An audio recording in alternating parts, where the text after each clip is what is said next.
प्रणाम असुरराज। असुरराज, हमार सहायता करी। पुत्री, हम जानत बानी कि काहे खातिर तू व्याकुल बाड़ू। ए समय केवल छल से ही तुहार बचाव हो सकेला, काहे कि देवता लोग के वो कीट के रूप में साक्ष्य मिल गइल बा। इतना बड़ छल देवता लोग के सम्मुख कईल हमरा खातिर संभव नहीं खे। रहुआ हमार सहायता करी। पुत्री, देवलोक में हम कुछ ना कर सकेनी। एहवा हमार शक्ति प्रभावहीन बा।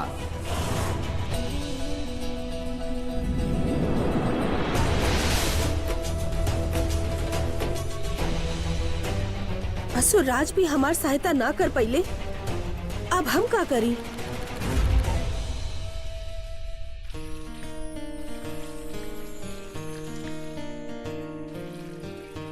अरे बनवारी, यहाँ आवा। काका का है ये सब काम खुदे से करेनी?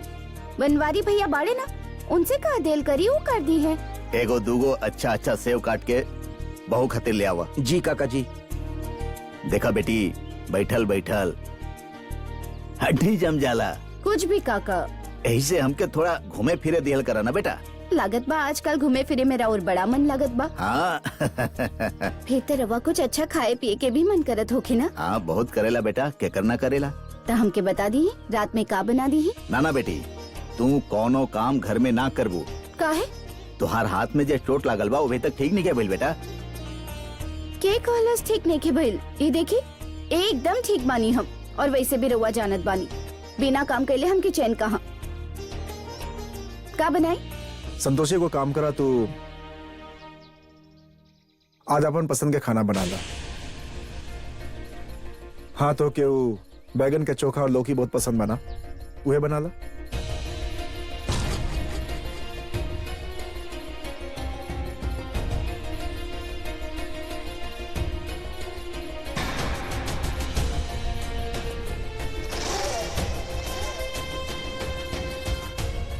देखी कैसन बिहेव कर रहा बड़ी हमरा साथे, क्योंकि हम ही झूठा लग रहा बानी, जबकि वो जाना ताड़ी की तृष्णा और ओकर माँ कैसन बाड़ी। देखा बेटा, तू संतोषी के भरोसा तोड़ ले बड़ा बेटा, और बेटा एक बार विश्वास टूट जाए तो ओकरा के जोड़ल आसान ना होखेला। तो के याद बा एक बार तू भी संतोषी पर भरोसा कल छोड़ दिले रहल, बाकी वो कोशिश करत रहल, कबो हार ना मनलस। तब तोहके भी कोशिश करत रहे के चाहिए। यदि कोशिश करत रहबा तो हार ना मनबा।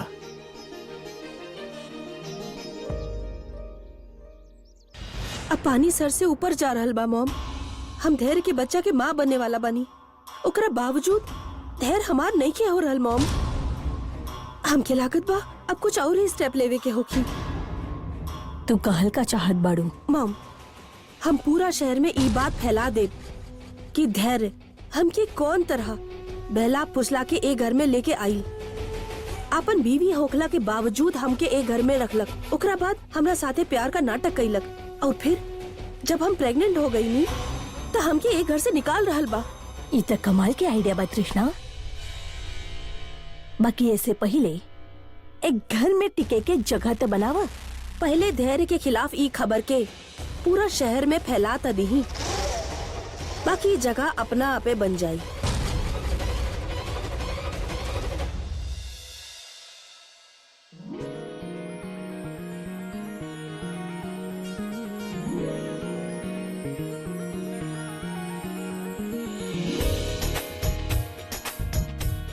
हम तो उसे कहानी ना बैठा, तू बस हमारा गेम देखत रहा, ओके?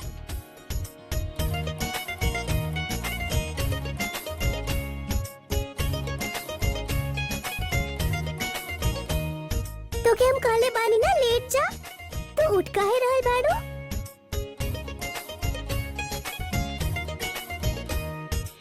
और तोके का तकलीफ हो रहल बा पेटे में?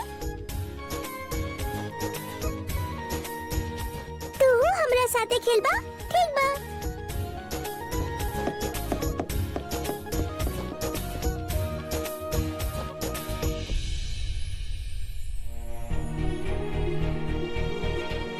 बॉल तो काफी अंदर गई, कैसे निकाली?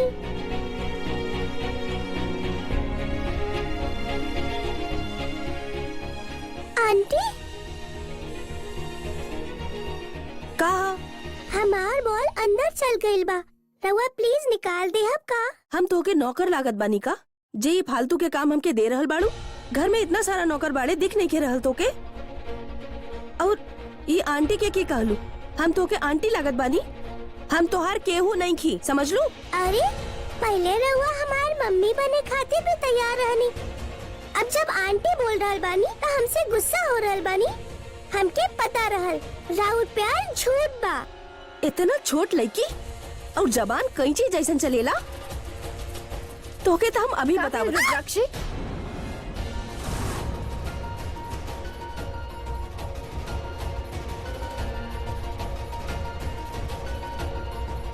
का भइल?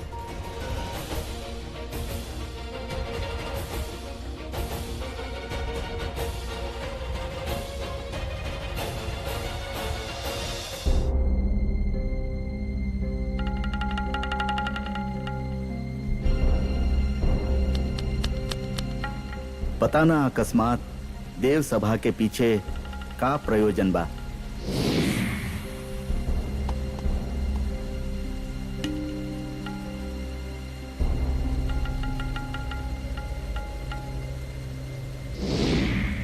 देवगन, कुछ समय से सृष्टि के नियम में कुछ अनियमितता दिखाई दे रहल बा। के बाजे सृष्टि के संविधान के साथ छेड़छाड़ कर रहल बा।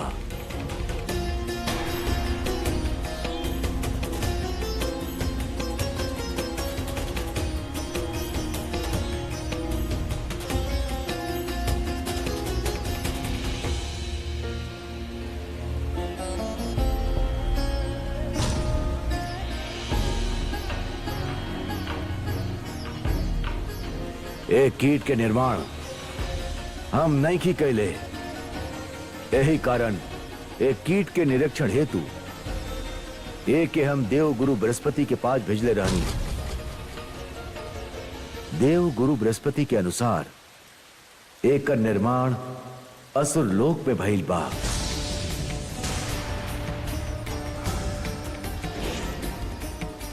एक कर स्पष्ट अर्थ ई बा कि असुरगण भी जीव निर्माण करे के योग्यता प्राप्त कर चुकल बाड़े।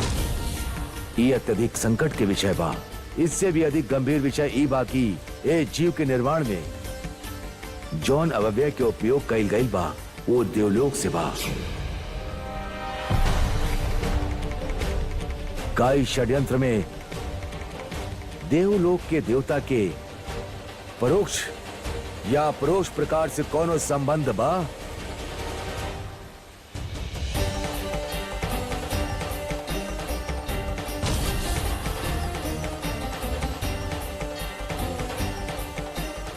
असुर लोक से तो केवल देवी पौलमी ही बाड़ी।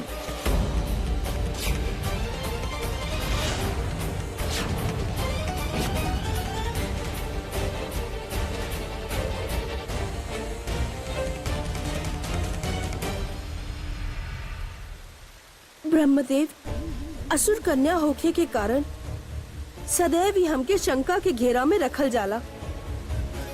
कितना बार हमके स्वयं के सत्यता के प्रमाण देवे के होखी? देवी पौलमी, रउआ व्याकुल मत होखी। देवलोक के न्याय व्यवस्था स्वयं हम देखे नी। रउआ साथे कोनो प्रकार के कोनो अन्याय ना होखी। काहे कि जब तक हमके ठोस प्रमाण नहीं मिल जात, हम कोनो निर्णय ना लेब।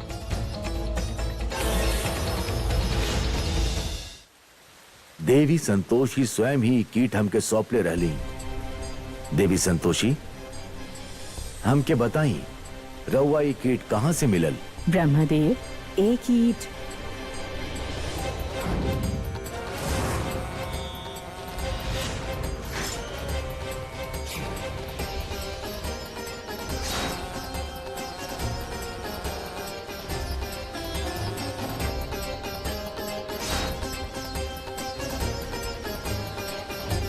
एकरा पश्चात हम एक कीट पर नियंत्रण पावे खातिर आपन अनुचर भेजनी और एगो युद्ध के पश्चात एक कीट के आपन बंदी बना पाई।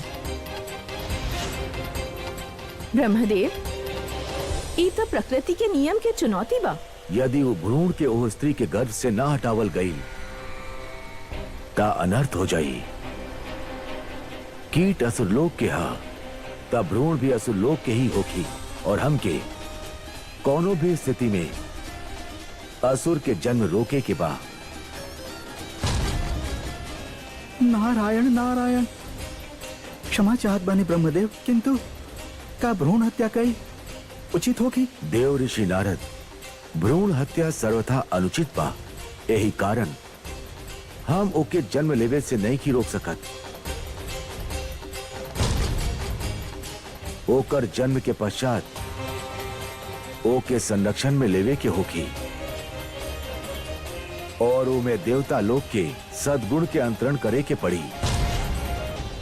अभी ए विषय के गहन अन्वेषण करे के आवश्यकता बा ताकि ज्ञात हो सके ए भ्रूण के निर्मित करे के दुस्साहस के कैले बा।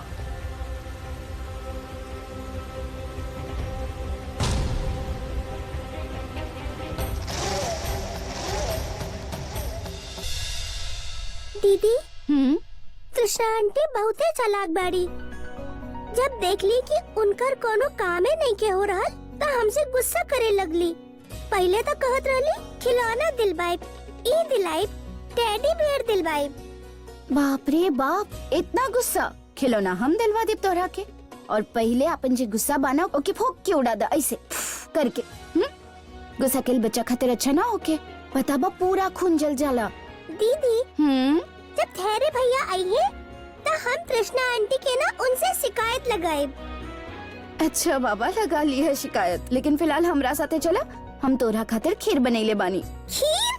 चली चली जल्दी चली। प्रणाम ब्रह्मदेव। देवी संतोषी, इस समय रउआ के यहाँ बुलावे के कारण ई बाकी हम स्वयं ही जानल चाहत बानी कि वो भ्रूण और देवी पौलमी के का संबंध बा। धरती लोक पर राउर भक्त संतोषी के आसपास जे बालिका रहेले वो के हा? काहे कि हमार सूची में ओकर कोनो उल्लेख नहीं खे। पितामह, शिवरात्रि के दिन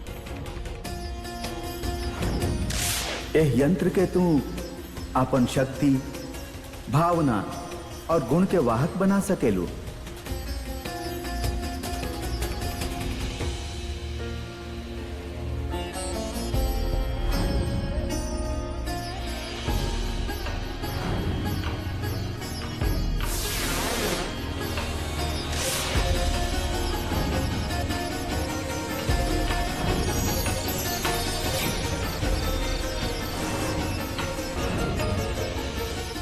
इस सब घटना से संतोषी के जीवन पर अत्यधिक प्रभाव पड़ल बा।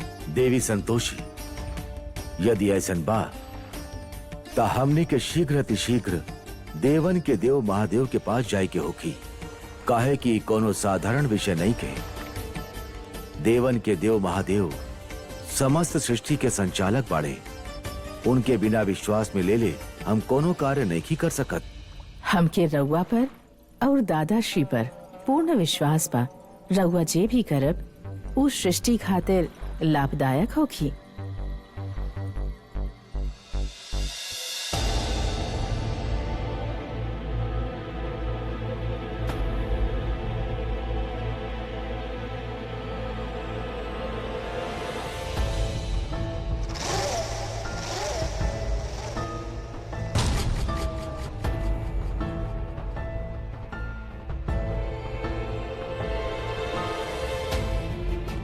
अरे कितना बेर कहले बानी कि तू लोग के शक्ल नहीं के देखे के बा। हमरा सामने मत आयल करा तू लोग। चला निकला यहाँ से। धैर्य मिश्रा के घर ये है।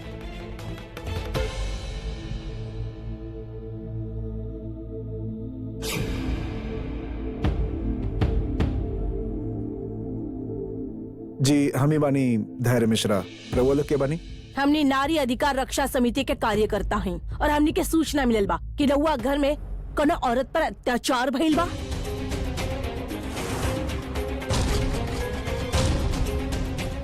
के कलश रउआ के? कृष्णा, तू आगे आव, सबके सामने अपन बात रखा, डर मत।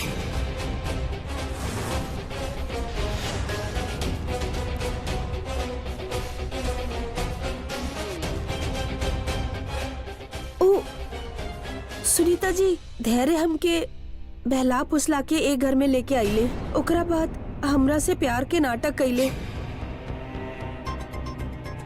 और आज जब हम इनकर बच्चा के माँ बनने वाला बानी, ये हमके घर से निकालल चाहत बाड़े।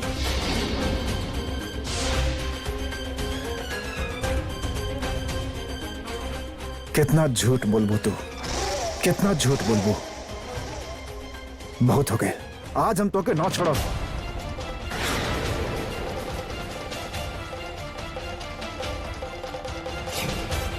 धैर्य छोड़ा, हमके का कर रहल बाड़ा?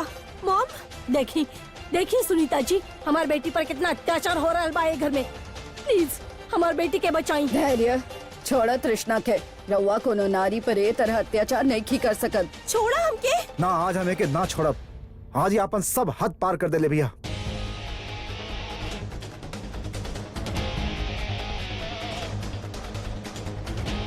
धैर्य से रवा हमार कसम छोड़िए के।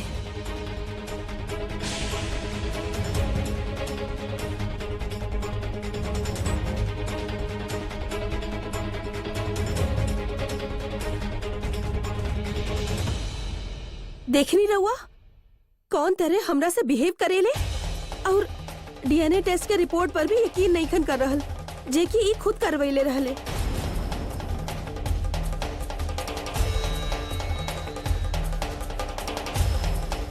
हाँ सुनीता जी, हम रउआ के रिपोर्ट दिखा सकत बानी।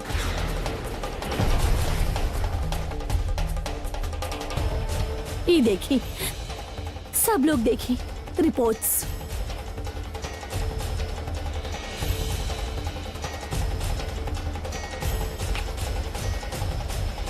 मिस धैर्य, रउआ अभी के अभी कृष्णा से शादी करे के पड़ी तुरंत।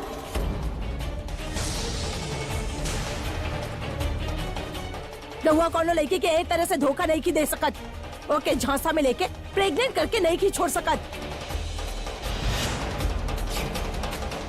रउआ पर रेप के केस बन सकेला और रेप के सजा शायद रउआ मालूम नहीं के खाली जेल होखेला।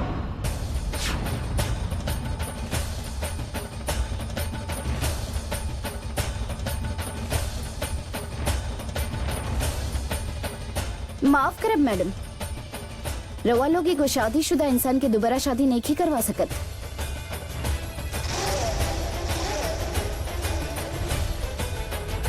हमार बेटा धैर्य शादीशुदा बा।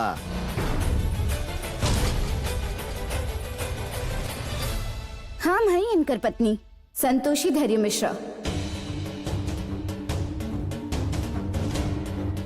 और ये औरत जे रवा की पूरा कहानी सुनैली, ई रवा के हमरा बारे में ना बतैली। ई तो पहले से ही जानत रहली कि धैर्य मिश्रा शादीशुदा बाड़े, पूरी दुनिया जानत बा। तो ई हमार घर में ऐसे रहे खातिर अकेले कैसे चले आईली? कुआर लड़की के अपन ध्यान तो रखे के चाहिए ना। और यदि हमार पति की गलती बाई सब में, तो इहो बराबर के हिस्सेदार बाड़ी। रवा खाली हमार पति के दोष नहीं की दे सकत।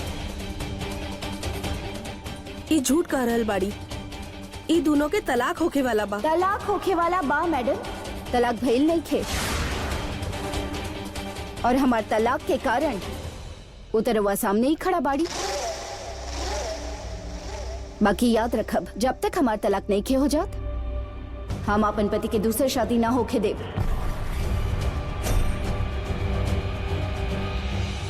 का करी, एको शादीशुदा औरत के दूसरा शादी तो ना करा सकेनी।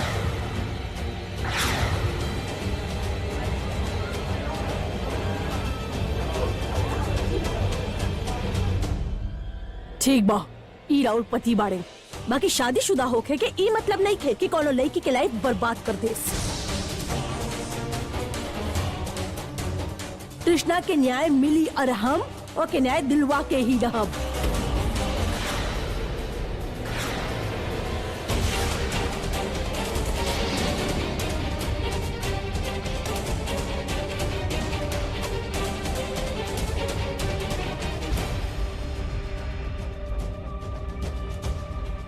मन्नी तृष्णा कि तो के न्याय मिले के चाहिए। बाकी अभी तो हाथ धैर्य से शादी नहीं खे हो सकत।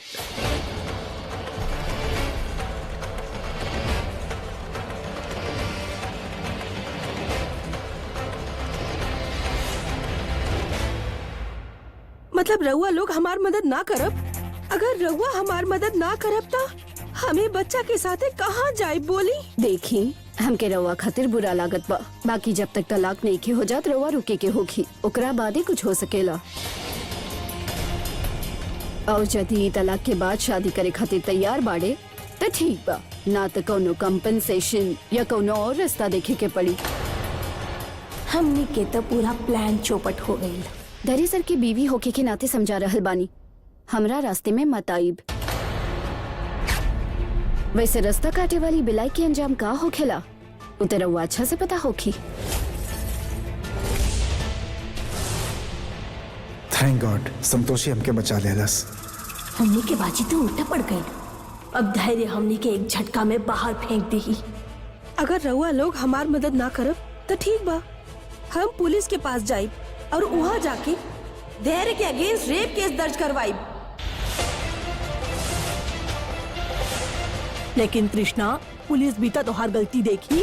यदि धैर्य के घरे तो के आवे के रहल तो तलाक के बाद आवे के रहल ना। हे देवी पौलमी, अब रहुआ ही हमार मदद करी। पुत्री, इस समय हम स्वयं ही अत्यधिक तनाव में बानी, किंतु शीघ्र ही हम तोहार सहायता करब। हमार अनुपस्थिति में तोहार गर्भ में पल रहल शिशु तोहार रक्षा करी। माते, संतोषी के द्वारा लिहल गयल निर्णय अत्यंत ही प्रशंसनीय बा। कदाचित ओकर और ओकर पति के संबंध पुनः संभल जाई। गौ माता, संतोषी खाली आपन धर्म ने भैले बाड़ी, उ धैर्य के क्षमा नहीं की कैले।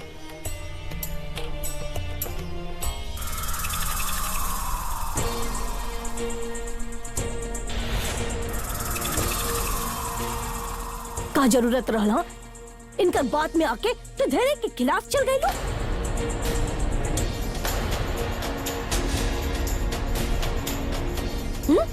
तृष्णा शर्म नहीं ख्यावत हो के हमके शर्म आ रहल बा तो क्या अपन बेटी कहे में।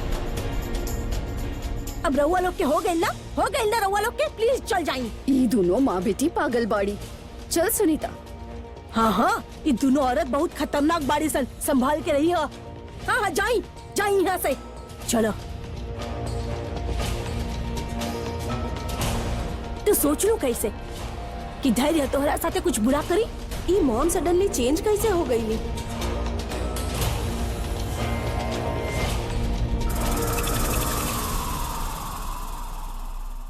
मॉम, आई एम सॉरी, हमके माफ कर दी। हमसे बहुत बड़ भूल हो गई। पता नहीं औरत सब हमार दिमाग खराब कर देले रहली। I am sorry mom, mom sorry. माफी हमसे ना तृष्णा, माफी धैर्य से मांगो। तो के पता भी बा कि तू धैर्य के कितना तकलीफ दे लू। माफी मांग धैर्य से।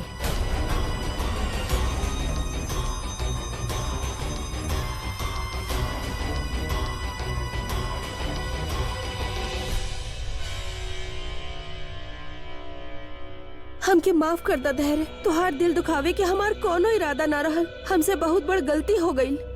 हमके माफ कर दा प्लीज, माफ कर दा हमके धैर्य। आज हम खाली संतोषी के कारण बचल बानी, हमके उसे बात करे के होखी। जब तक तू हमके माफ न करबा हम ऐसे ही खड़ा तो उसे माफी मांगत रहब। धैर्य, धैर्य।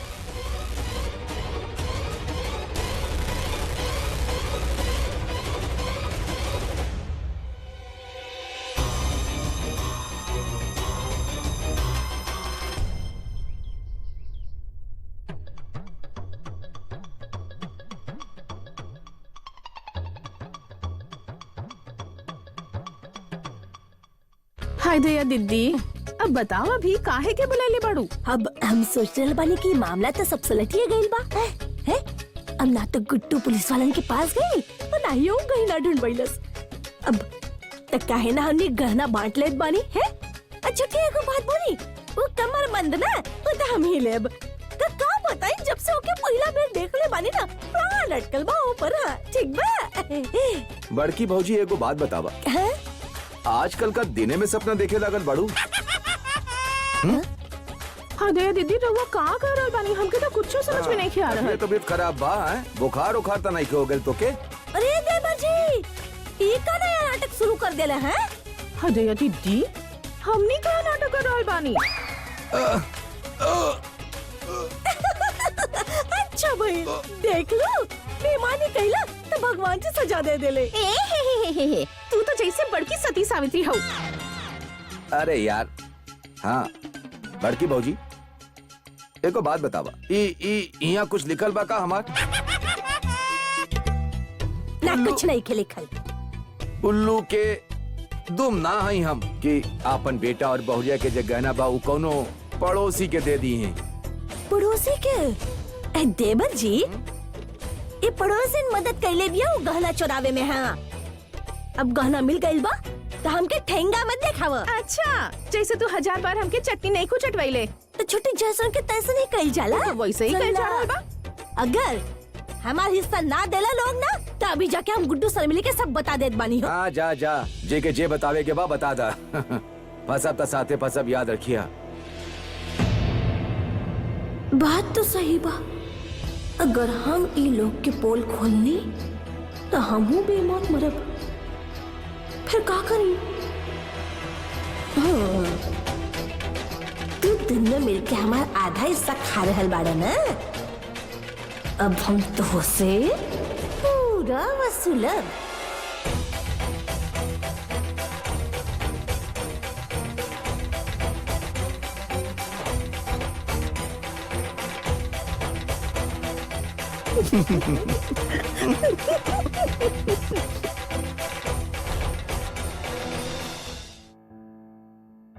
माँ, हम जोन कहनी ठीक कहनी ना?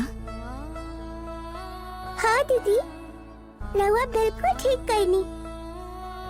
अब सभे जानत बा कि रउआ भी धैर्य भैया से प्यार करेनी।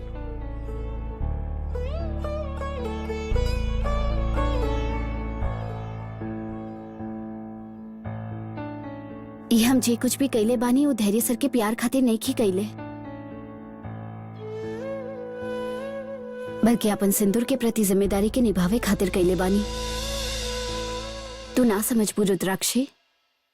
ओफो दीदी, हम इतना भी छोट नहीं की जे कुछ ना समझ पाए।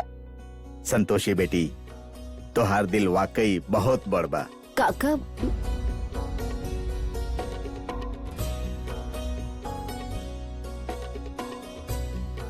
थैंक यू संतोषी, तो आज हमके बचा ले लो, ना तो हम बहुत बड़ मुसीबत में फंस सकत रहनी। काका, ये हम जे कुछ भी कैले बानी सिंदूर खातिर कैले बानी। केहू सिंदूर की कीमत समझे ना समझे, बाकी हमरा खातिर सिंदूर सबसे ऊपर बा।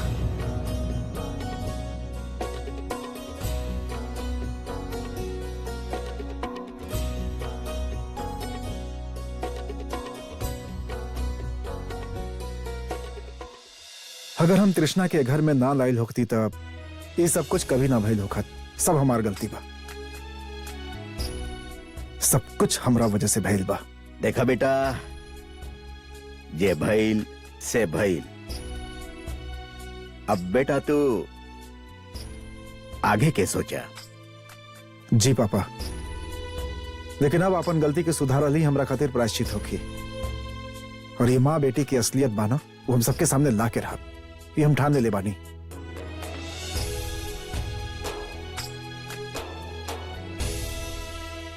महादेव, देवलोक में इतना बड़ षड्यंत्र हो गई, रउआ सब कुछ ज्ञात रहल, किंतु रउआ हमके सूचित ना कहीं नहीं। ब्रह्मदेव कबो कबो छुपल शत्रु के समक्ष लावे खातिर अभिनय के सहारा भी लेवे के पड़ेला। महादेव, शत्रु के पहचान हो गई बा। देवी पौलमी के विरुद्ध सब साक्ष्य मिल गई बा। तब फिर न्याय में विलंब कौन बात के?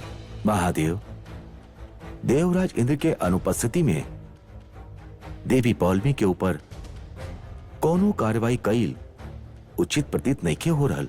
ब्रह्मदेव, जे त्रुटि कैले बा ओके दंड अवश्य मिले के चाहिए। रउआ ऐसन काहे नहीं करत?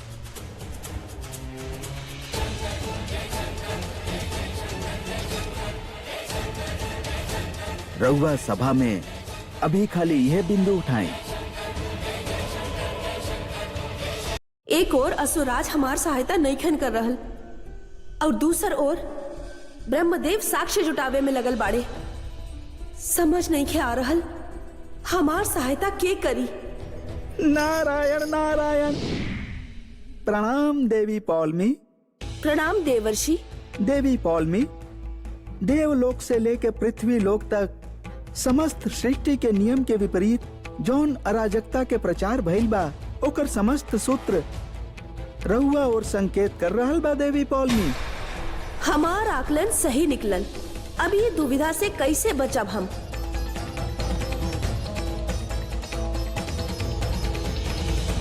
नारायण नारायण। देवी, रहुआ कुछ विचार कर रहल बानी? देवर्षि, प्रत्येक बार हमरा पर ही ध्यान केंद्रित कइल जाला। का रउआ के भी हमरा पर संदेह बा? संदेह? वो भी रहुआ पर? नारायण नारायण। कदापि ना देवी पौलमी, कदापि ना। किंतु हाँ, परम पूज्य पिता श्री ब्रह्मदेव के जांच पर संदेह नहीं कइल जा सकत। हम तक खाली रहुआ के ही सूचना देवे आइल बानी कि रहुआ देव न्यायालय में उपस्थित होखी के होखी, और यदि रहुआ दोषी सिद्ध भइनी तो रहुआ के कठोर दंड भी मिल सकेला। देवी पौलमी, ऐसे शीघ्र, अति शीघ्र अपन बचाव के प्रयोजन शुरू करी। अब हमके आज्ञा दी देवी पौलमी। नारायण नारायण। कहीं ब्रह्मदेव के हमार असुरी शक्ति के ज्ञान ता नहीं के हो गई? ये सब देवी संतोषी के ही कारण हो रहल बा। पता ना इस संकट से हम कैसे बचब।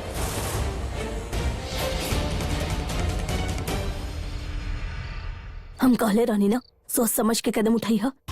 लेकिन ना, तो के अपन मनमानी करे के रहल। अब देख लू, तेरे तो से और दूर चल गई।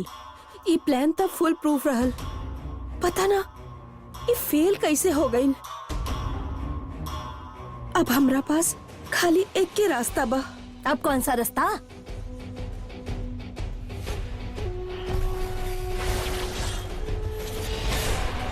अगर धैर्य हमार नहीं के हो सकत तो हम ओके केहू और के भी ना होके देब। हम ओके जान से मार डालब। तू पागल तो नहीं खो हो गई तृष्णा? तनी सोचा, धैर्य के बिना तू एक पल भी ना जी पाईबू। इस सब पागलपन छोड़ा और तृष्णा दिमाग से काम ला। हमरा पास एगो आइडिया बा। अब का आइडिया बा? बता दी। बाकियों में थोड़े बखत लागी। तू देख ले रानू ना, जब संतोषी माँ बने वाली रहल तो धैर्य कोना तरह उसे जुड़ल रहल। रहुआ कहल का चाहत बानी मॉम? बच्चा एगो माँ बाप के सबसे बड़ कमजोरी हो खेला तृष्णा। यदि हमनी धैर्य के ई एहसास दिला सकें कि ई बच्चा ओकर ही बा, तो हमने के काम हो जाई तृष्णा। ना मॉम, ये इम्पॉसिबल बा। धैर्य तो डीएनए रिपोर्ट पर भी बिलीव नहीं के कर रहल। ओके, हमनी के बात पर यकीन कैसे आई? ना तृष्णा, एक काम में समय जरूर लागी, बाकी प्लान सफल होगी। तू बस काल सवेरे तक इंतजार कर, फिर देखा।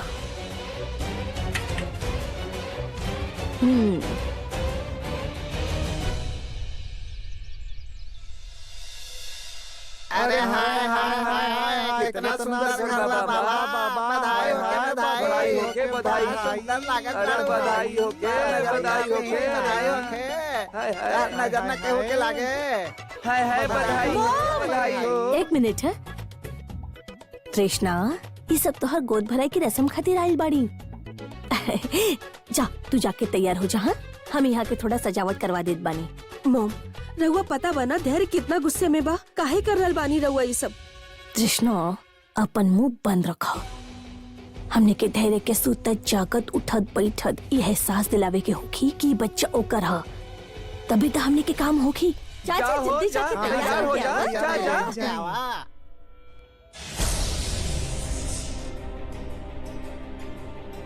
ऐसा बुरा दिन जिंदगी में और ना आ सकेला। ये सब देखे से पहले हम दीदी रहुआ टेंशन मत लीही, सब ठीक हो जाई।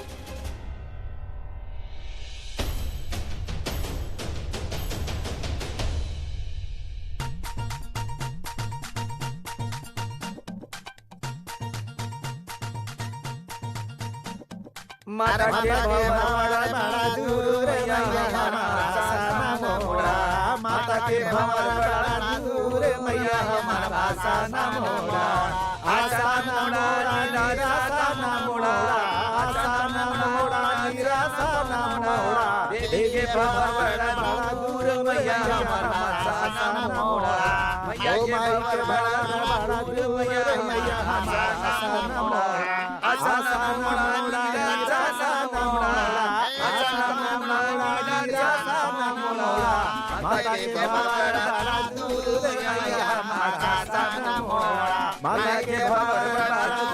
अच्छा अच्छा, तब रस्म शुरू करी।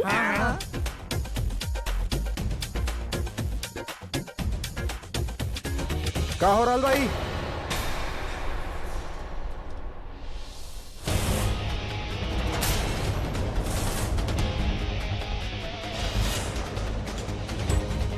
धैर्य ई गोद भराई के रस्म बा, तो हर बच्चा बिना रीति रिवाज के तो पैदा ना होखी ना। हाय हाय बच्चा के पापा रस्म रिवाज ते करे के पड़ी। हाँ ए नाच रे। माता के भंवर बड़ा दूर मैया हमारा आसा मोड़ा, बंद करा ये सब, बंद करा प्लीज।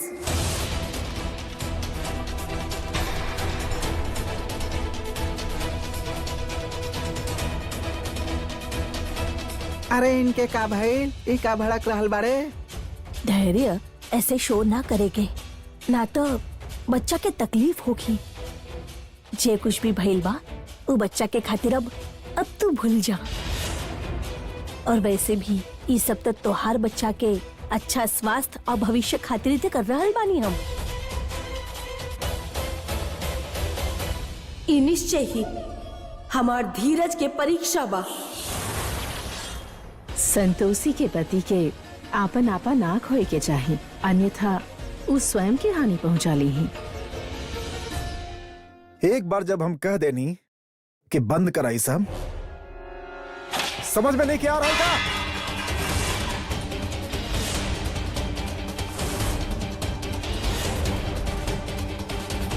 ये का कर रहल बाड़ा धैर्य? ये सब तो हम तोहार बच्चा खातिर कर रहल बानी, ऐसा मत करो। बंद करा ही तमाशा, बहुत हो गल, समझ लू ना। कभी एनजीओ वालन के, कभी इनके बुलावा ताड़ू। तो हर कोनो चाल के ना कोनो असर ना हो कि हमरा पर।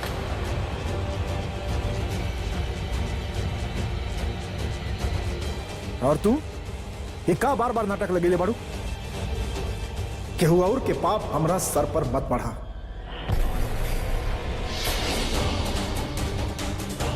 और वो वालों प्लीज जा यहाँ से, हो गल खत्म तमाशा यहाँ। अरे इतना बेइज्जती कराए के रहते बोले ले कहे रहलू। हाय हाय हाय कैसन लोग बाड़े। चल छी।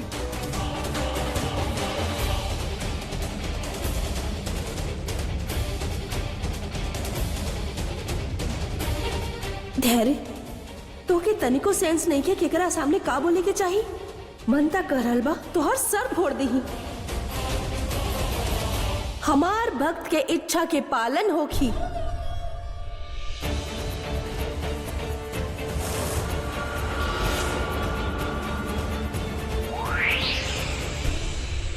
और आइंदा तू दोनों मिल के कोनो ड्रामा कैलू ना तो तभी तू दोनों के घर से निकाल के बाहर फेंक दे हम।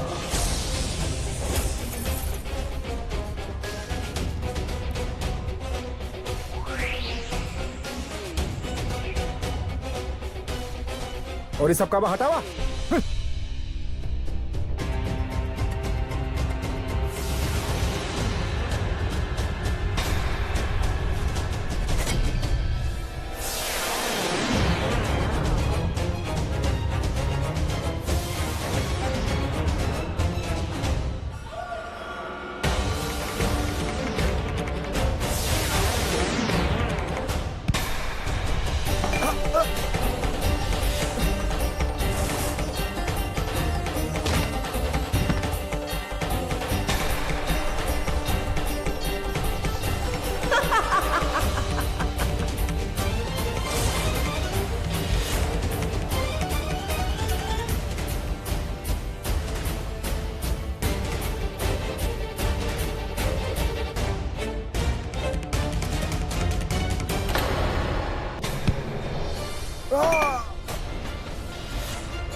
अरे धैर्य धैर्य धैर्य सर, धैर्य।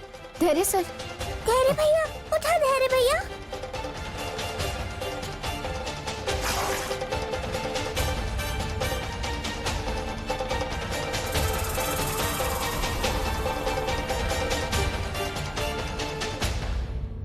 माते, जौन प्रकार वो कलश संतोषी के पति के मस्तक से टकरायल प्रतीत होखत बा, वो देवी पौलोमी के कृत्य बा।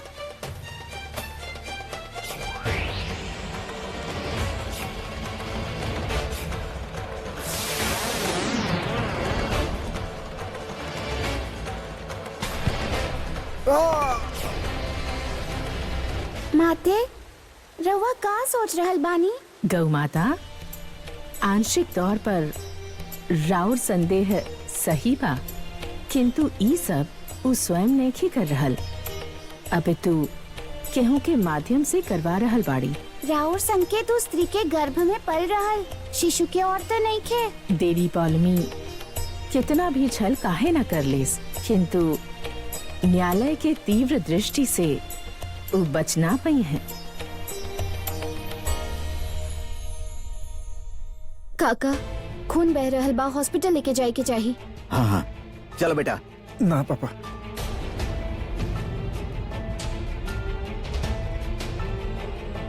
भैया दर्द हो रहल बा का? होते रहल बाकी अब अचानक से थोड़ा ठीक लग रहल बा। काका, ये कुछ भी बोले ले, इनके समझ ना आवे दर्द हो रहल बा कि ना। हॉस्पिटल चलल जाव इनके लेके। आओ आओ। ना हॉस्पिटल ना जा, बस थोड़ा आराम कर ले तो सब ठीक हो जाए। बहुत ही सिद्धि बाड़े। एगो काम करी काका, रवा इनके लेके अंदर जाई, हम कुछ लेके आवत बानी रसोई से। चलो बेटा, उठा उठा। तू बस खड़ा रही यहाँ पर। देखो संतोषी कैसे भाग दौड़ कर रहल बिया। तू धैर्य के देखभाल कर सकेलू, ओकर खातिर कुछ कर सकेलू। हाँ, वो सब छोड़ी मॉम, रहुआ जल्दी से हमरा साथे कमरा में चली। हमके रहुआ से कुछ कहे के बा।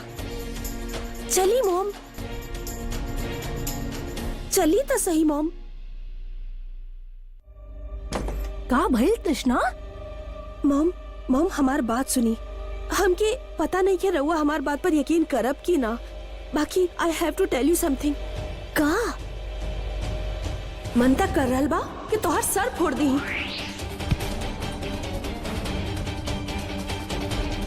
हम जे भी सोच रहल बानी वैसा नहीं हो रहल बा। ऐसन बात तृष्णा? ये तो बहुत ही अच्छा बात बा। अगर तोहार बच्चा उ लॉकेट जैसन चमत्कारी बा तो समझा हम ई लड़ाई जीत गई नी। ई माँ पौलमी के प्रसाद है तृष्णा।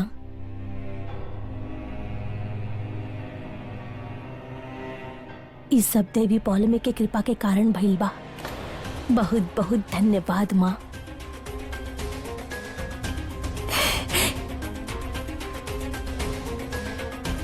ई बच्चा देवी पौलमी के प्रसाद है। अब हमनी के केहू बाल भी बांका नहीं खे कर सकत।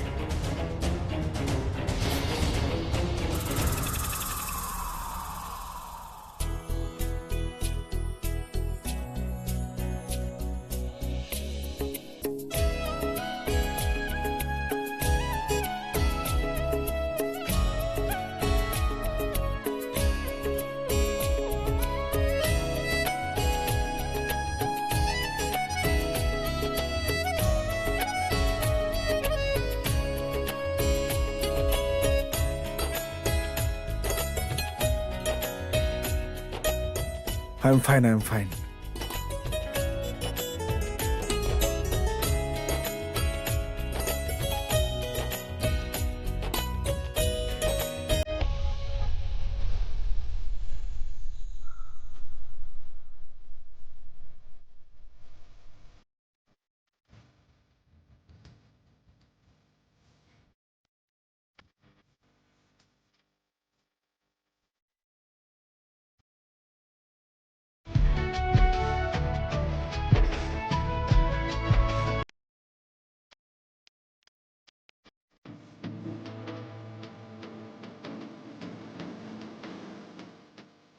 संतोषी हमके पता बा, तकलीफ हमके होखेला तो दर्द तो होके होखेला। फिर कहें तो हमार दर्द काहे ना समझ रहल बाड़ू?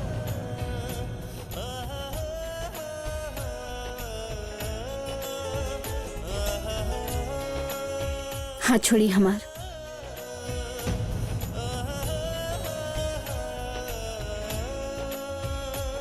हम कहनी हाथ छोड़ी हमार।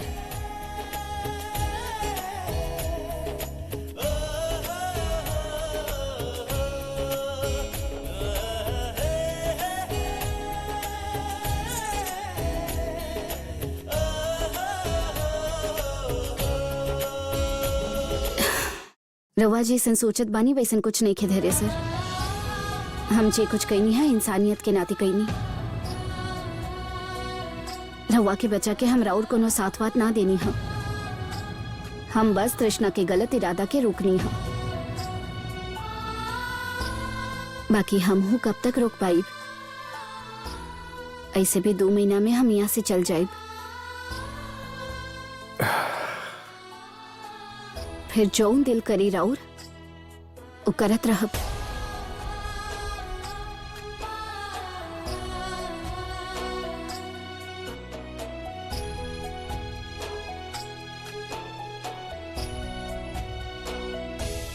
भैया,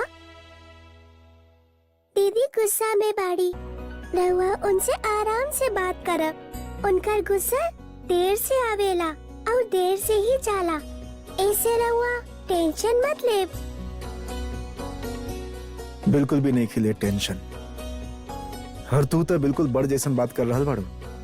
जब बड़ बच्चा जैसन हरकत कर सकेले तो छोट बड़ जैसन काहे नहीं खन कर सकत? सही कहलू तू।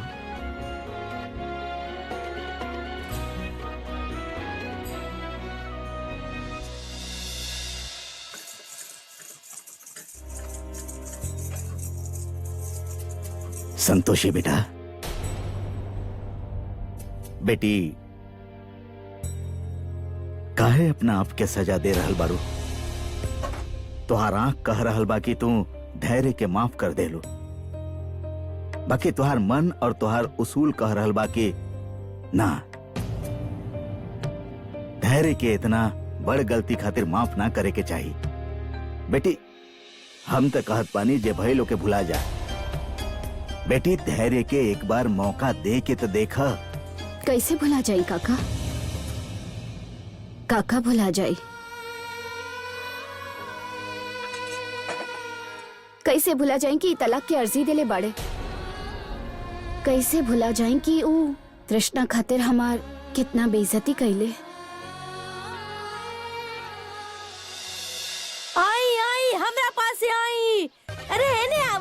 पुत्र उदास मुंह लेके कहाँ जा रहल बाड़ू बिटिया? तो के पता बा काल हमार सपना में भगवान ब्रह्मा आयल रहले और हमके ज्योतिष के ज्ञान दे के गइल बाड़े और साथ में कहले कि जे भी हमके अपन हाथ दिखाई ओकर कल्याण होखी। अब प्रेमी से विवाह करे के सपना होके चाहे घर पावे की इच्छा, सब समस्या के समाधान होखी। आई आई आई अब पुत्र आव।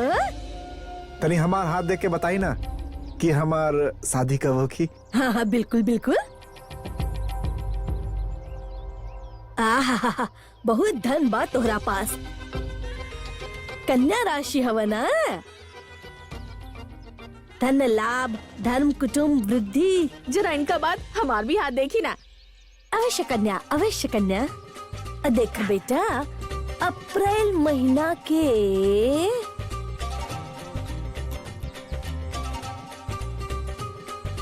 मध्य अप्रैल में तोहार विवाह के योग बा। लावा लावा अपन हाथ दिखाव। अरे इनके मत दिखावा अपन हाथ। हाँ? ये लोग रोज रोज पब्लिक के उल्लू बनावे के बहाना ढूंढे ले। अरे बिल्कुल सही कह रहल बाड़ा ई। इनका तो रोज के नौटंकी है। अरे रउआ लोग कैसन बात कर रहल बानी? ऐसा कुछ नहीं कि हम बता रहल बानी ना रउआ लोग के भविष्य के हिसाब से तुम्हारी रेखा जब यहाँ जाई ना तो एकर मतलब ये फेक ज्योतिषी बाड़ी। अरे छोड़ा हमारा हाथ। अल्लाह कन्या तुम्हारा हमके हाथ भी नहीं के देख ली। देखावे के हाथ। अरे कन्या कैसन बात करत बाड़ू? कहत बाड़ी ब्रह्मदेव सपना में आयल रहले। झुट्टी। चला चला चला पंडित अरे ऐसा कौन बात है? अरे अरे अरे तू लोग कहाँ जा रहल बाड़ो? अरे अरे अरे अरे पांडे जी रउआ के बतावत कि राहुल पुत्र के नया नौकरी कब लागी? हट पगली। 100 रुपया तो चढ़ावा दे दो।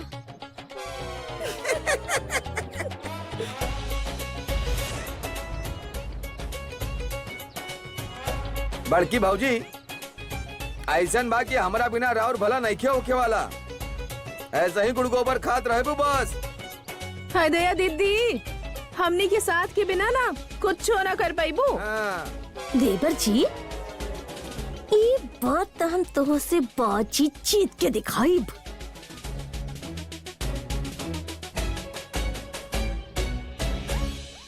बेटी हम त कहत बानी जे भाई लोग के भुला जा। धैर्य के एक बार मौका देके तो देखा।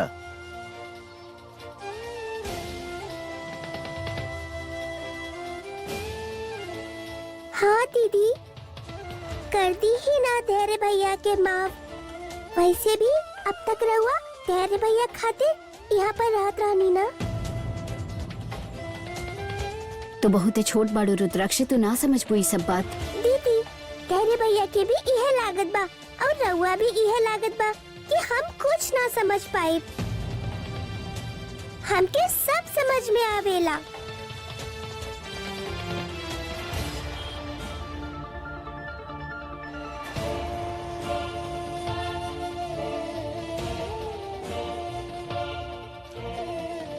ऑल इज वेल बेटा।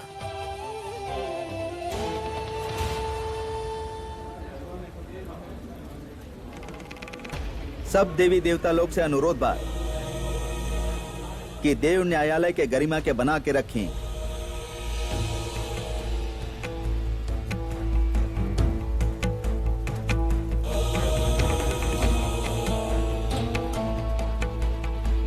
महादेव, ई बार देवी पौलमी जौन अपराध कैले बाड़ी वो अक्षम्य बा। ई बार वो आपन समस्त सीमा पार कर देले बाड़ी।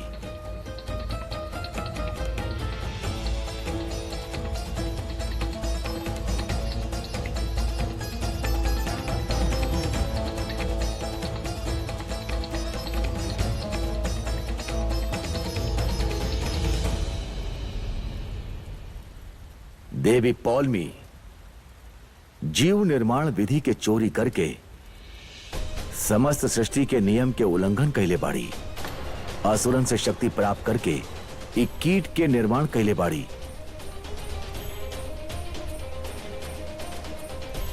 महादेव, यही कारण देवी पौलमी के कठोर से कठोर दंड देल जाए के चाहिए।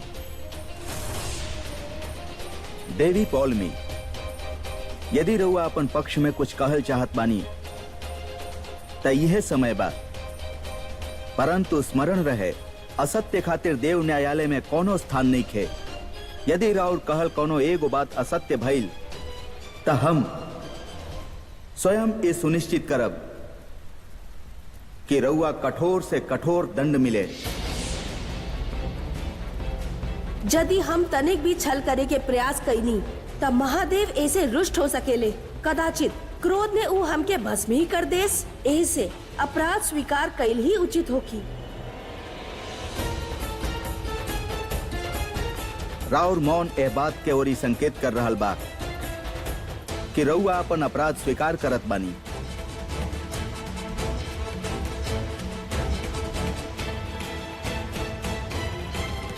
देवी पौलमी, रउआ हमके अर्थात आपन दादाश्री के समस्त देवलोक एवं समस्त सृष्टि के समक्ष पुनः लज्जित कैले बानी। देवी पौलमी देवी संतोषी खातिर कबो उचित नहीं ही सोचले। सदैव अपन अहंकार में उनके नीचा दिखावे के प्रयास कैली। सब देवी और देवता के शक्ति ऐसे मिलेला कि वो कल्याण कर सकस।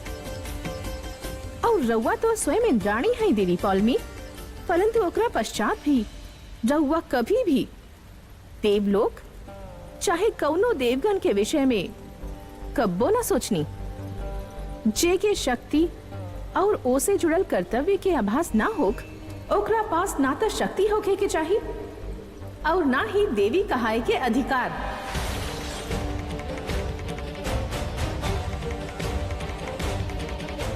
असुर कन्या होके के पश्चात भी इनके ब्रह्मदेव देवी के स्थान देले।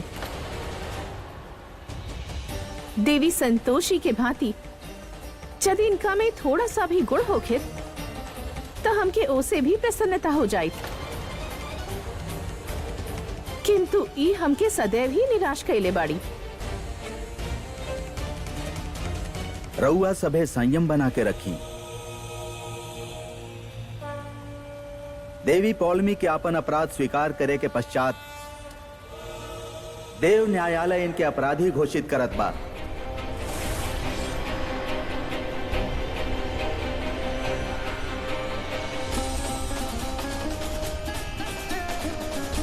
न्यायालय द्वारा दंड इनके पहले ही देल जा चुकल बा। ऐसे इनकर नया दंड सब देवी देवता के विचार विमर्श करे के पश्चात ही तय होगी।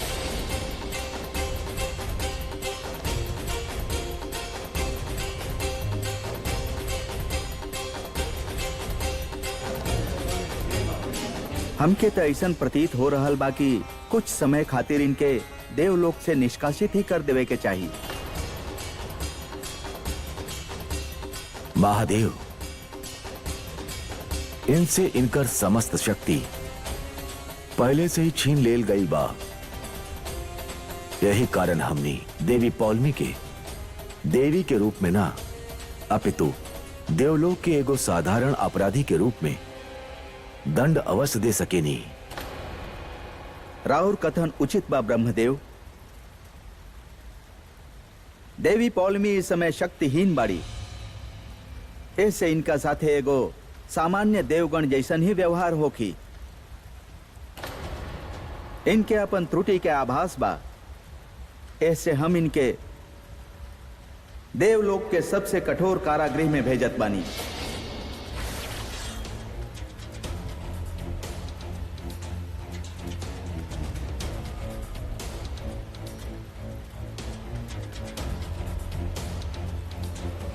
इतना बड़ अपराध के इहे दंड मिले के चाहिए इनके।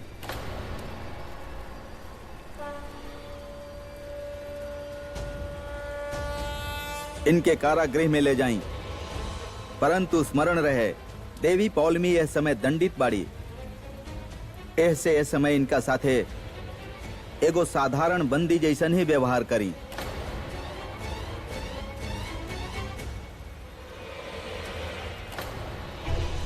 आपनी अपमान के बदला लेवे खातिर हमरा पास केवल एक के उपाय बा।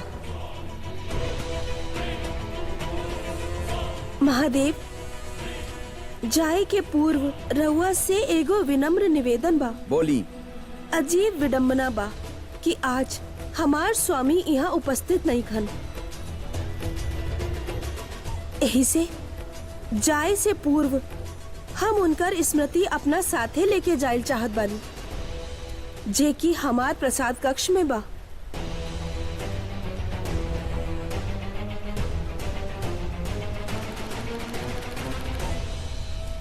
कहीं ये इनकर कौनो छल त ना है?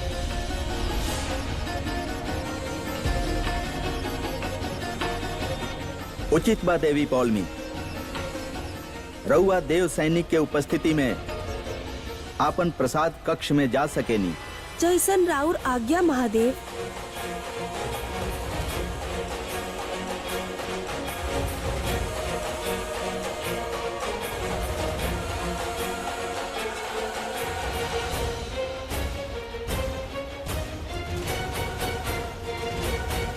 नारायण नारायण, धन्य बानी रउआ महादेव, धन्य बानी।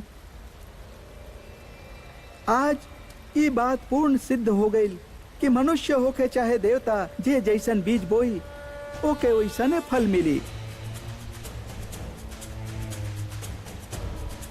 माते शत शत नमन, माते शत शत नमन। ई केवल राउर प्रयास बा, राउर साहस बा, जेकरा कारण आज सत्य सभे के समक्ष आई।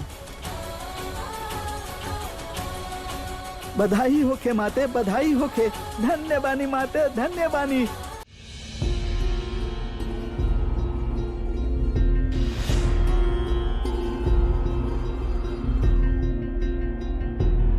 एकरा आगे रउआ लोग जा नहीं खी सकत। महादेव के आदेशानुसार हमने रउआ के अकेले नहीं की जाए दे सकत। राउर कथन उचित बा, बाकी रउआ कदाचित भूल रहल बानी कि हमार महल में पुरुष के आयल वर्जित बा।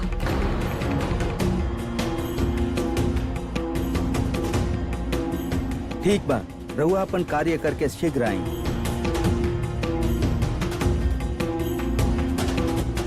दासी, रउआ भी हमार इहे प्रतीक्षा करी।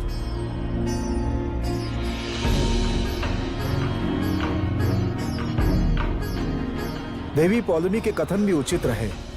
महाराज इंद्र के अलावा यहाँ केहू प्रवेश नहीं कर सकत। एक बार देवऋषि अंदर प्रवेश कैले रहलन और उनके दंड के भागी होके के पड़ल रहे। अतः हमने सही निर्णय लेनी है।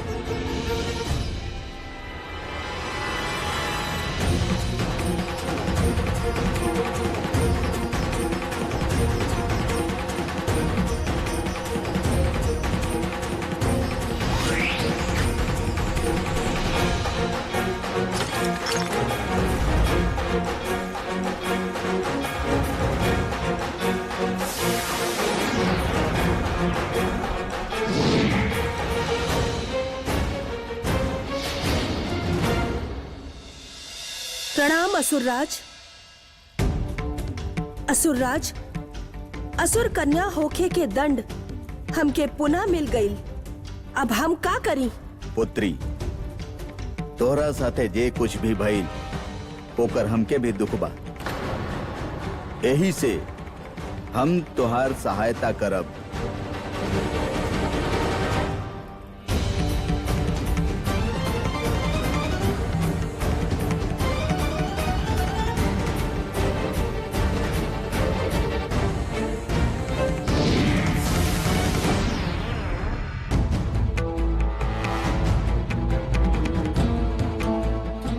देवी पौलमी अभी तक ऐली ना?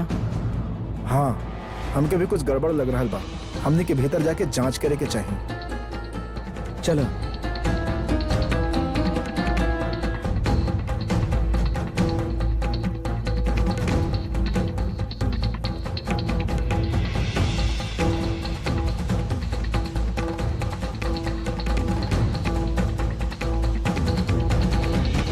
हमने के ब्रह्मदेव के सूचित करे के चाहिए।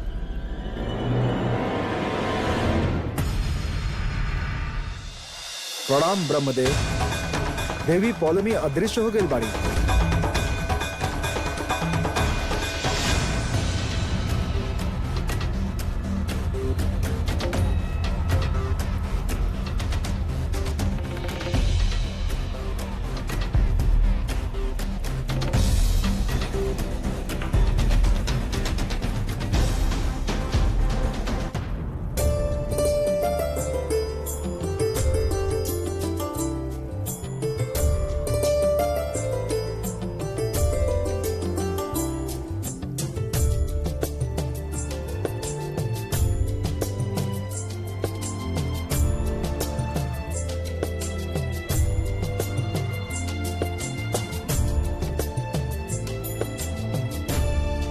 ई सुंदर स्थान विशेष रूप से हम तोहरा खातिर बनवले बानी। यहाँ तू सुख से रह।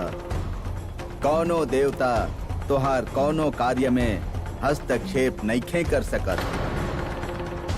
देवगन, अब देवी पौलमी राउर अंकुश से बाहर आ गई बाड़ी।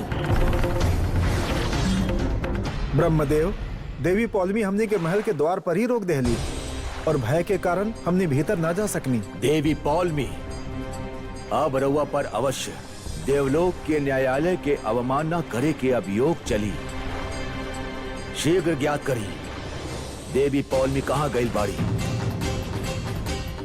काहे कि उनके शीघ्र अतिशीघ्र दंड देल आवश्यक हो गई बा, अन्यथा समस्त देवलोक के समक्ष नकारात्मक उदाहरण प्रस्तुत होगी।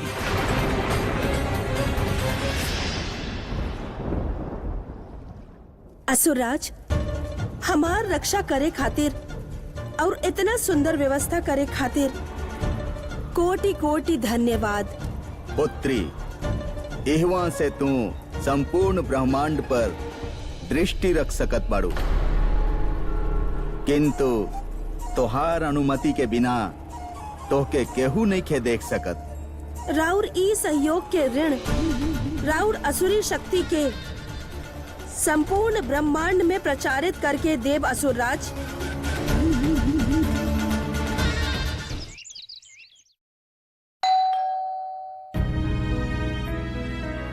पुष्पा जी,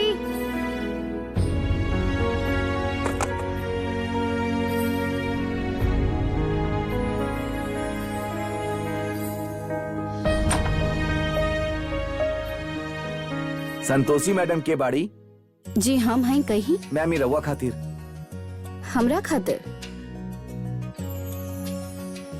ई वाह, कितना अच्छा फूल बा। ये देलक। के भेजले बा? पता ना मैम, शायद में लिखल होखी। दीदी देखी ना, एमे केकर नाम लिखल बा। हाँ, अंग्रेजी में लिखल बा।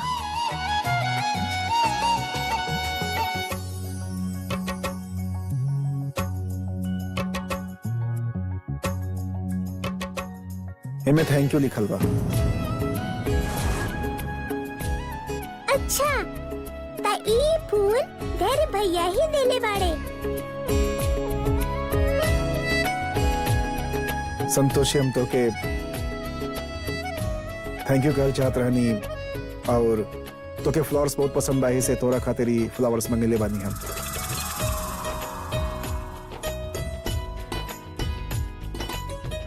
अरे दीदी, धैर्य भैया रउआ के इतना अच्छा फूल देले और रउआ ओके देखने भी ना। जौन फूल में खुशबू ना रह जाए ना, तो ओके केहू पसंद ना करेला।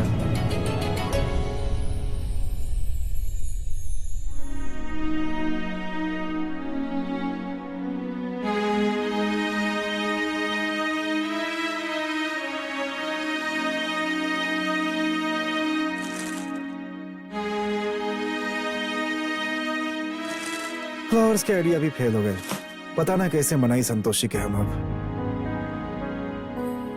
भैया रउआ टेंशन मत लीही, हमनी कोनो और चीज ट्राई करब ना।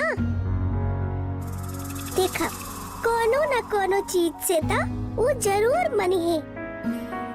हम बानी ना, छोट पैकेट बड़ धमाका। हाँ,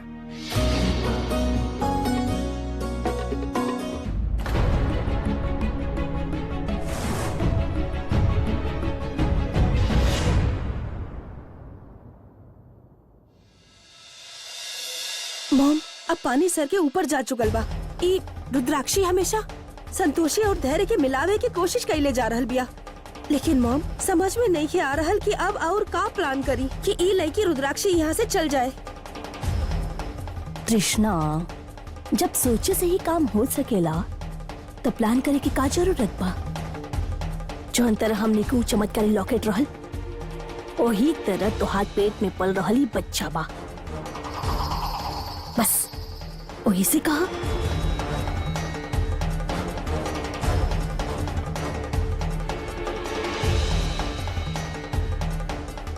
देख रहल बाड़ा तोहार माँ और तोहरा ऊपर कितना अत्याचार हो रहल बा।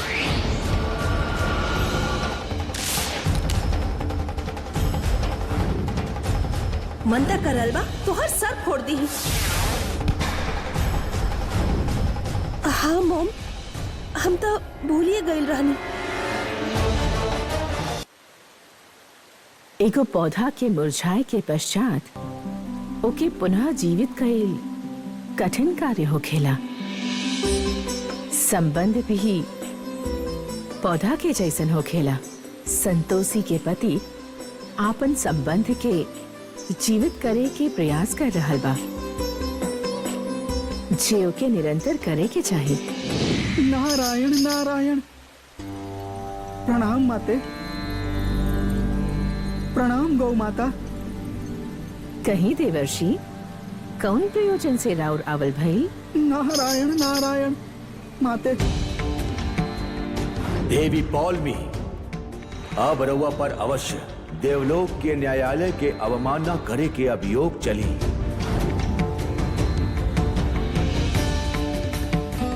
शीघ्र ज्ञात करी देवी पौलमी कहाँ गई बाड़ी, काहे कि उनके शीघ्र अतिशीघ्र दंड देल आवश्यक हो गई बा। कुछ करी माते, शीघ्र कुछ करी माते। देवी पौलमी तो आपन समस्त सीमा के पार कर लेली। नारायण नारायण। हाँ माते, सत्य कह रहल बानी रउआ, और हम हूँ परम पूज्य पिताश्री ब्रह्मदेव के यह संदेश लेके रउआ पास आइल बानी। तू रउआ से आग्रह कैले बाड़े माते, रउआ शीघ्र अतिशीघ्र देवी पौलमी के खोज करी। उनके रउआ से बहुते आशा बा माते। हमार भी रउआ से यह विनती बा माते, देवी पौलमी के खोज करी माते। अन्यथा अन्यथा सदैव के भांति तू हाहाकार मचा दी है माते। अवश्य देवर्षि, हम ई कार्य के सहर्ष करब।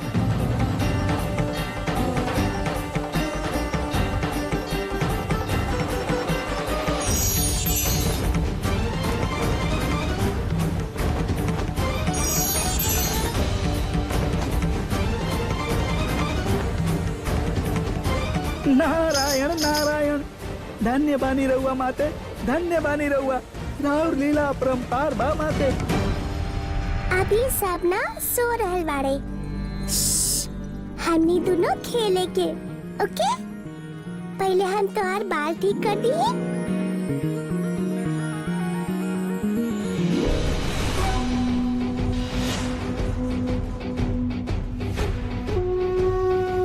आज तो के जितना खेले के बा खेल ला, काहे कि हमार बच्चा जब खेल खेली तब तोहार सब खेल खत्म हो जाई।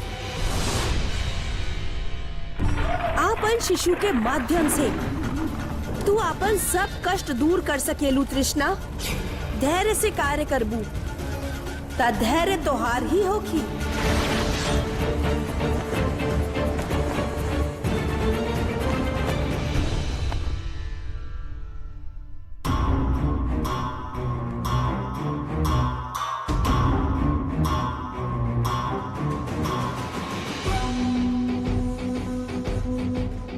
मॉम, रउआ जाके घर के लोग पर नजर रखी। अगर केहू आवे तो हमके इशारा कर दे।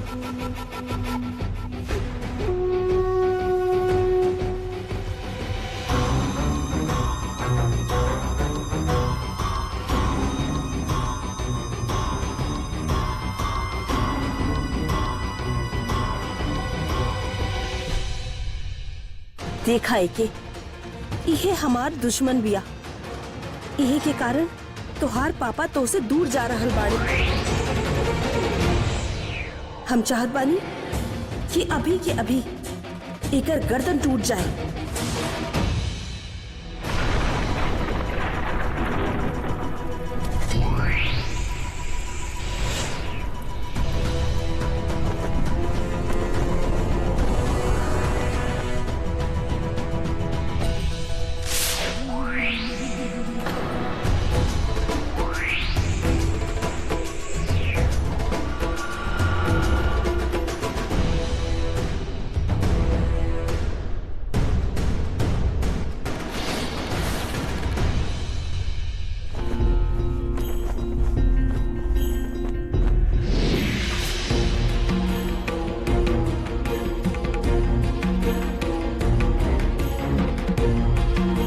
गौ माता, संपूर्ण देवलोक में ढूंढे के पश्चात भी देवी पौलमी के पता नहीं के चल रहल।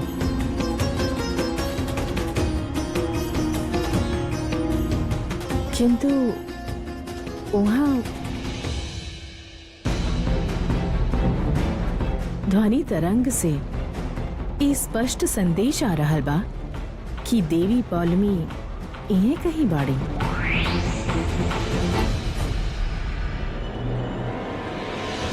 देवी संतोषी, राउर सब प्रयास व्यर्थ होगी।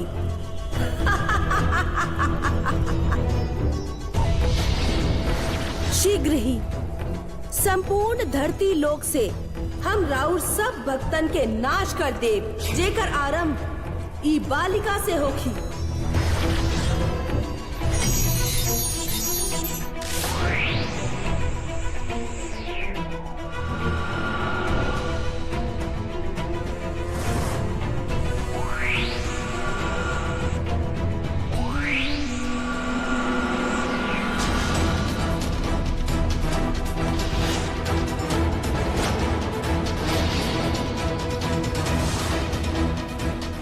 हमार डॉल कैसे टूट गई?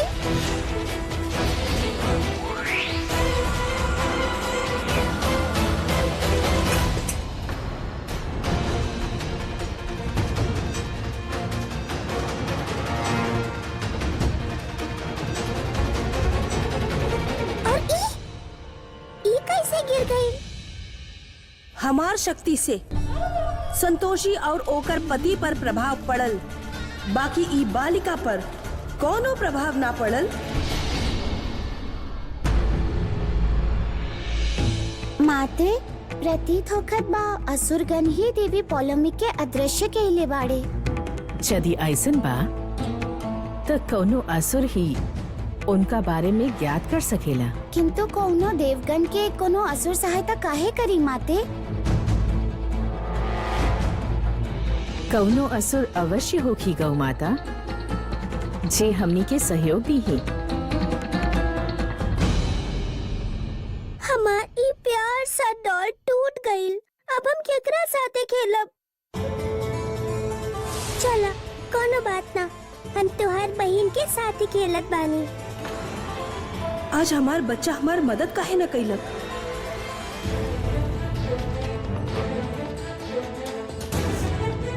मॉम, का भइल, रउआ ठीक बानी? ना बस पैर पर गिर गई। चली हम दवाई लगा देत बानी, चली।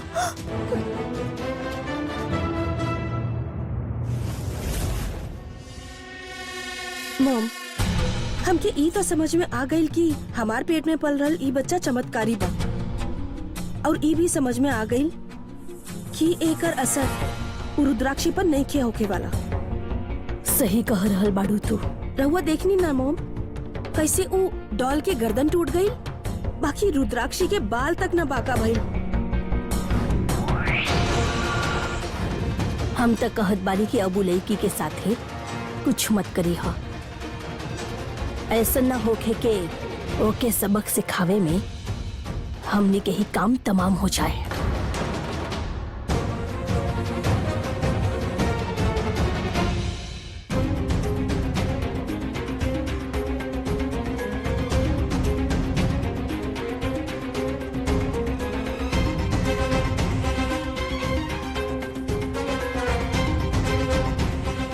फुके, थैंक यू संतोषी विद लव फ्रॉम धैर्य।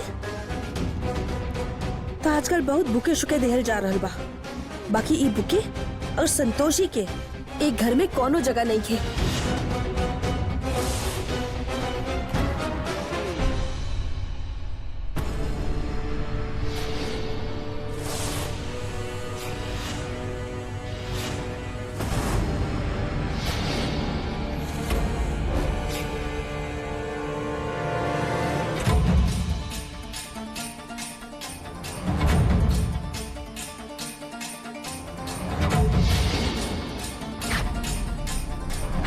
ऐसे का घूर रहल बाड़ू हमके? ई फूल हमार पति खास हमरा खातिर भेजले बाड़े। जौन पति के तू आजकल बहुते ज्यादा एटीट्यूड दिखा रहल बाड़ू। का करे रिश्ता ही ऐसन बा। अब पति के नखरा ना दिखाई तो के दिखाई। तू ना समझबू, बस एगो सलाह बा, तू हमनी दोनों पति पत्नी से थोड़े दूर रहल करा। तोहार पति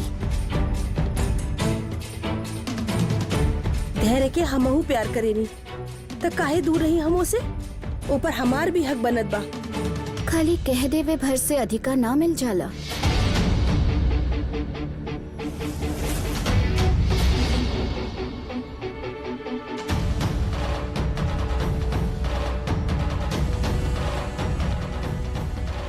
इस संतोषी बहुत बोले लागल बिया। रुका, हम एके अभी बतावत बानी।